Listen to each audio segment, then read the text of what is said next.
स्वामी समर्थ. स्वागत आहे तुमचं माझ्या युट्यूब चॅनलमध्ये. आजचा दिवस तुम्हाला खूप छान सुख समाधानाचा आणि आनंदाचा जाऊ देत ही स्वामींच्या चरणी प्रार्थना करते आणि आज या नवीन व्हिडिओला सुरुवात करते. तर बघा मित्रमैत्रिणींनो, उद्या मंगळवारी आलेली आहे अंगारकी संकष्टी चतुर्थी आणि या दिवशी जर आपण काही उपाय केले, सेवा केल्या तर त्या खूप खूप प्रभावी ठरत असतात. कारण की वर्षातील पहिलीच अंगारकी संकष्टी चतुर्थी आलेली आहे. त्याचप्रमाणे वर्षभरामध्ये आपल्याला एकही संकष्टी चतुर्थीचं व्रत करणं शक्य नसेल तर फक्त आपण या अंगारकी संकष्टी चतुर्थीचं व्रत केलं तरी देखील आपल्याला संपूर्ण 12 महिन्यामध्ये ज्या 12 चतुर्थी तिथी येतात तर त्याचं पुण्यफळ जे आहे तर ते आपल्याला मिळत असतं.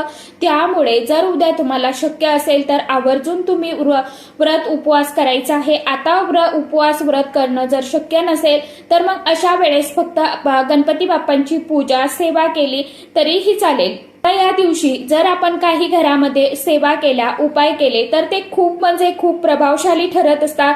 पण याच दिवशी जर आपल्याकडून घरामध्ये काही कळत न कळतपणे चुका झाल्या तर त्याचे दुष्परिणाम देखील आपल्याला जीवनामध्ये भोगावे लागत असतात.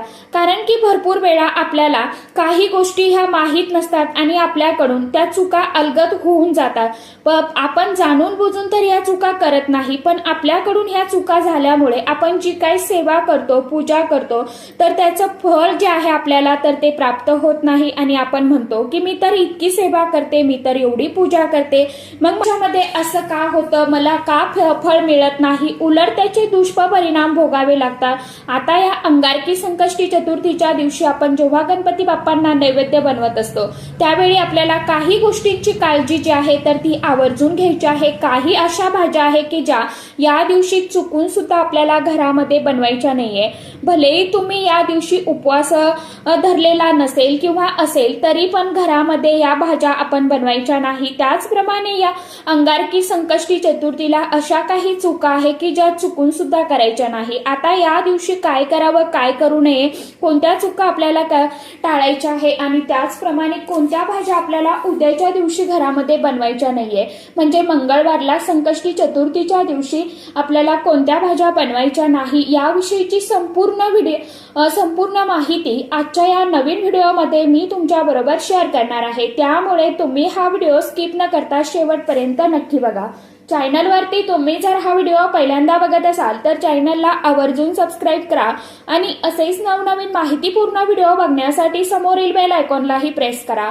त्यामुळे काय होईल, जेव्हा कधी मी नवीन व्हिडिओ अपलोड करेल तर सर्वात अगोदर त्याचं नोटिफिकेशन तुम्हाला मिळेल आणि तुम्ही एकही व्हिडिओ मिस करणार नाही. तर बघा मित्रमैत्रिणींनो, पंचांगानुसार ही तिथी 6 जानेवारी मंगळवारी सकाळी 8:01 सुरू होईल आणि 7 जानेवारी रोजी सकाळी 6:52 समाप्त होईल. तर मग उदय तिथीची मान्यता असली तरी संकष्टी चतुर्थीच्या व्रतात चंद्रोदयाची वेळ जी आहे तर ही खूप अतिशय महत्वाची आहे.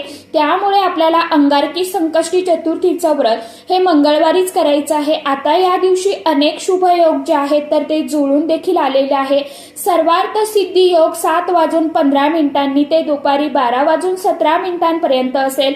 त्यानंतर प्रीती योग पहाटेपासून रात्री 8:21 पर्यंत आहे. त्याचप्रमाणे भद्रा काळामध्ये कोणतीही पूजा सेवा केली जात नाही हे तुम्हाला सर्वांनाच माहित आहे.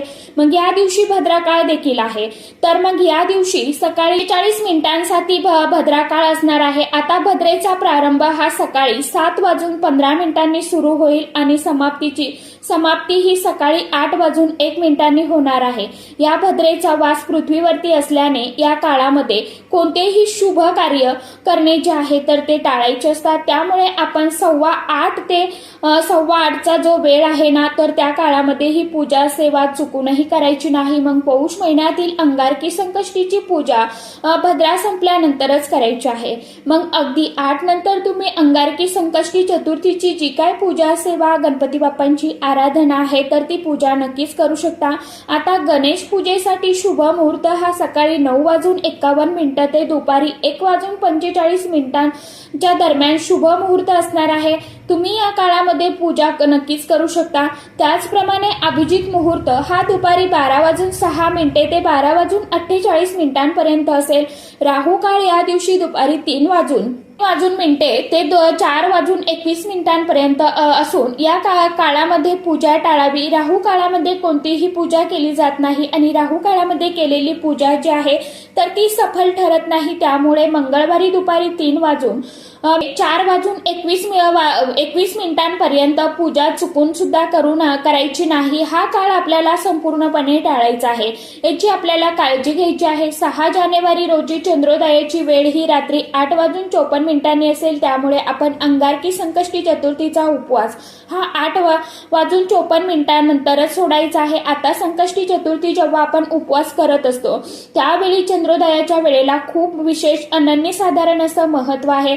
जर आपल्याला चंद्रोदयाची वेळ पाळणं शक्य होत नसेल, अगदी आपण उपवास नाही केला तरी पण चालेल, पण चंद्रोदयाची वेळ जी आहे तर ती पाळायची आहे आणि चंद्रोदय झाल्यानंतरच आपण जेवण जे आहे तर ते करायचं आहे. आता तुम्ही म्हणाल की चंद्रोदय 8:54 होणार आहे, त्यानंतर मी दुसऱ्या दिवशी सकाळी जेवण केलं तर चालेल का?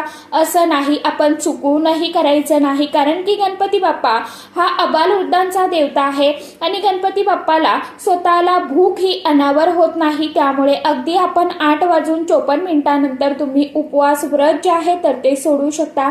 आता रात्री चंद्राला कच्चं दूध, फुलं अर्पण करायचे आहे. अक्षदा आपल्याला एका लोट्यामध्ये पाणी घ्यायचं आहे स्वच्छ. त्यामध्ये गाईचं दूध असेल तुमच्याकडे तर ते थोडंसं टाका, फुलं टाका, अक्षदा टाकायच्या आणि हे पाणी जे आहे, जल जे आहे तर ते आपल्याला चंद्राला अर्पण करायचं आहे. अर्थातच आपल्याला अर्घ्य द्यायचं आहे. त्यानंतर तुम्ही उपवास व्रत जे आहे तर ते सोडू शकता. फक्त आपल्याला राहुकाळ हा टाळायचा आहे आणि राहुकाळ दुपारी 3:03 ते 4:21 असणार आहे. ही वेळ आपल्याला टाळायची आहे. इतर वेळेमध्ये तुम्ही पूजा सेवा जी आहे तर ती करू शकता. गणपती बाप्पांची पूजा करताना आपल्याला काही गोष्टीची काळजी घेणं अतिशय गरजेचं आहे. शास्त्रानुसार भगवान विष्णुदेवांना तुळस ही अतिशय अत्यंत प्रिय आहे. अगदी भगवान विष्णुदेव हे तुळशीशिवाय नैवेद्य जो आहे तर तो ग्रहण करत नाही, परंतु तुळशीला हरिप्रिया या नावाने देखील ओळखलं जातं. हीच तुळस गणपती बाप्पांच्या पूजेमध्ये वर्ज आहे. त्यामुळे या दिवशी आपण चुकून सुद्धा गणपती बाप्पांना तुळस ही चुकूनही अर्पण करायची नाही. उद्याच्याच दिवशी नाही तर इतर दिवशी देखील गणपती बाप्पांना तुळशी, मंजिरी जी आहे तर ती अर्पण करायची नसते. अगदी तुम्ही भगवान विष्णुदेवांना तुळस अर्पण करू शकता, भगवान बाळकृष्णांना तुळस अर्पण करू शकता, परंतु गणपती बाप्पा आणि देवादिदेव महादेव यांना तुळस जी आहे तर ती कधीच अर्पण केली जात नाही. त्याचप्रमाणे या दिवशी आपण पूजेसाठी तांदूळ देखील वापरत असतो. आता तांदूळ वापरत असताना आपण अख्खे तांदूळ वापरायचे आहे. चुकून जे काही अर्धे आहे, तुटलेले फुटलेले तांदूळ आहेत तर ते आपल्याला पूजेमध्ये वापरायचे नाही.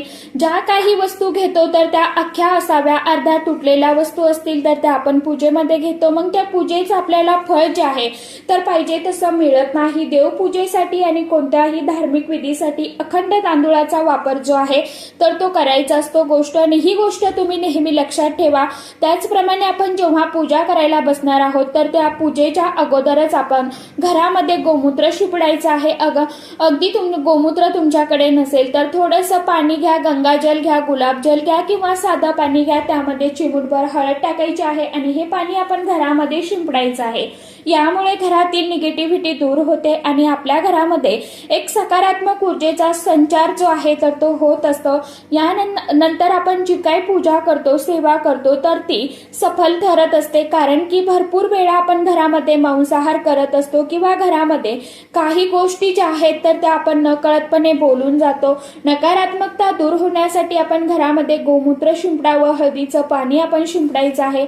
याची आपण काळजी घ्यायची आहे. त्याचप्रमाणे या दिवशी अंगावरचे वस्त्र जे आहे तर ते चुकून सुद्धा आपल्याला काळ्या रंगाचे वस्त्र परिधान करायचे नाहीये.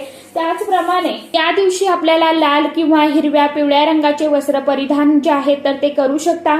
आता पूजेसाठी जे काय आसन घेत आहोत तर ते आसन देखील आपल्याला काळ्या रंगाचं घ्यायचं नाहीये. याची देखील आपल्याला काळजी घ्यायची आहे. जर तुम्ही संकष्टी चतुर्थीचा उपवास करत असाल तर भगवान श्री गणेशांचं वाहन उंदराला चुकून सुद्धा त्रास देऊ नका. असं केल्याने भगवान श्री गणेशाला राग येऊ शकतो. त्याचप्रमाणे या दिवशी जर आपल्या दाराजवळ कोणी काही मागण्यासाठी आलं तर त्या व्यक्तीला आपण तसंच रिकाम्या हाताने जाऊन द्यायचं नाही. आपण त्या व्यक्तीला एक ग्लास भरून पाणी सुद्धा देऊ शकता किंवा अन्नदान करू शकता. पण ती व्यक्ती आपल्या दारातून तशी उपाशी जाता कामा नये याची देखील आपल्याला काळजी घ्यायची।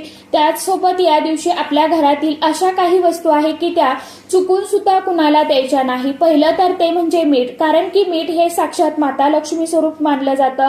जेव्हा समुद्र मंथन झालं होतं त्यावेळी मीठ देखील माता लक्ष्मी सोबत बाहेर आलं होतं, त्यामुळे मिठाला माता लक्ष्मीचं स्वरूप समजलं जातं।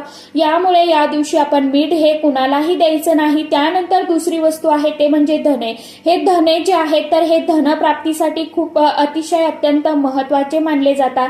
जेव्हा धनत्रयोदशी असते त्यावेळी आपण धन्याची देखील पूजा करत असतो, त्यामुळे या दिवशी धने आपण चुकून सुद्धा कुणाला द्यायचे नाही। आता संकष्टी चतुर्थीचा उपवास असेल तर या दिवशी आपण घरामध्ये भांडण, तंटे, वादविवाद देखील करायचे नाही, कारण की आपल्या घरामध्ये अगदी भांडण झालं, सासू सुनांचे असतील किंवा जावांचे असेल, भांडण झाल्यानंतर आपण जरी पूजा सेवा करायला बसलो ना तर आपलं मन जे आहे तर ते पूजेमध्ये लागत नाही, संपूर्ण लक्ष त्या भांडणामध्ये जातं, आपलं मन तिकडेच जात असतं। त्यामुळे या दिवशी आपल्याला या गोष्टीची काळजी घ्यायची आहे। आता त्याच पद्धतीने संकष्टी चतुर्थीला उपवास करण्यापूर्वी तामसी अन्नांचा वापर करू नका। व्रताच्या वेळी कुणाचेही बरे वाईट विचार करू नका किंवा वाईट साईड बोलू नका। मन, कर्म आणि शब्द शुद्ध राहून व्रत ठेवा। वाईट मनाने केलेल्या कृतीचे परिणामही नकारात्मकच होत असतात, हे करणे टाळावं। त्याचबरोबर अशा काही व्यक्ती असतात की ते नेहमी दुष्कृत्य करत असतात किंवा इतरांबद्दल नेहमी वाईट चर्चा करत असतात, वाईट बोलत असतात, पण ती व्यक्ती आपल्यासोबत चांगले बोलतात, चांगले राहतात म्हणून आपण त्या व्यक्तीच्या संगतीत राहत असतो।